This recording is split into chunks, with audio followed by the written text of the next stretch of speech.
The interview is the core of journalism and often very valuable for PR work as well. There's the old adage, right from the horse's mouth, for a reason. We want information from the people who have it, not an intermediary. That's the power of the interview. But how do you conduct one well? There are 4 steps. Determine your angle, do your research, write your questions, and most importantly, listen. I'll walk you through each one using a real interview I conducted with the Capital City Islanders owner and CEO, Alex McGee. Step 1, determine your angle. Every interview needs a focus. What's the topic you want to explore? What's your reason for doing this interview right now? For my interview with Alex, the angle was straightforward. The team is just over a year old. That's my news peg. That's why this conversation is happening now and not 6 months ago. Step 2, do your research.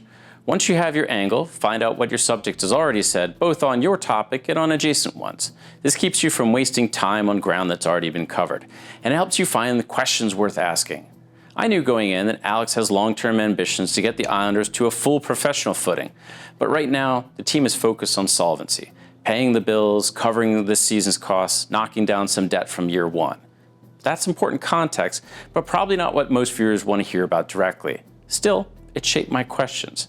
That's how research works. You don't always use it explicitly, but it guides you. Don't be afraid to adjust your angle based on what you find in your research. Sometimes the story you thought you were telling isn't the most interesting one.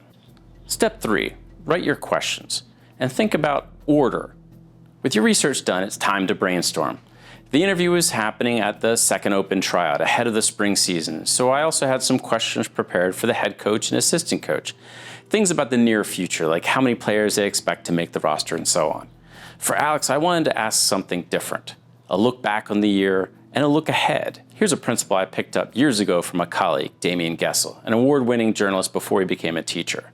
He recommended reporters ask questions about extremes. When was the time you were the most scared, most concerned, most proud? These open-ended emotional questions give your subject room to take the answer in surprising ways.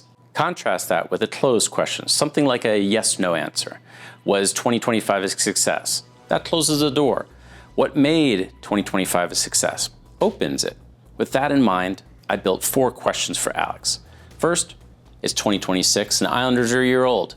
What was the best moment from 2025? There's a lot of good moments, a lot of trophies we lifted. I think our best moment was just our first game, just being able to step on the field and we knew like we had a team and we had a program and we were ready to take everybody else on and perform. Second, what was the worst moment from 2025? So I'd say that our last round of 16 game, I just don't think we traveled well. We didn't start hot, and it took us about a half to get going. But at that point, we saw Renegades win the national championship, and they were firing from the first minute. So I think this year we learned from that, and we build off of that, and we're ready to go against Renegades. We fell 4-2 to Renegades FC in the UPSL National Championship Tournament at the round of 16 in the fall. The same team that went to win it all. What's your takeaway from that? And fourth, what does a healthy Islanders organization look like at the end of 2026? The last question was very deliberate. I wanted to ask about finances without directly asking about finances. By leaving it open, I gave him room to tell me what he thinks a healthy organization looks like, which might be money, might be about staff, culture, stability, or something I hadn't considered or came up in my research. I think organizationally, our goal is to get more fans to the games and continue to push our limits and what we're able to do as an organization. We have a lot of big events coming up this year. We have some pretty cool things we haven't announced yet regarding some World Cup partnerships and stuff like that. So I think this year is just going to be big on the events that we put out and just getting fans in the stands. Step 4, listen and allow silence. This is where most new reporters fail. It's easy to get so focused on your next question that you stop hearing the answer in front of you. I had a camera to set up. There was background noise I was tracking, but I listened. Because I never had to ask my third question about the Renegades lost. He'd already answered it in his previous response. And one more thing about listening.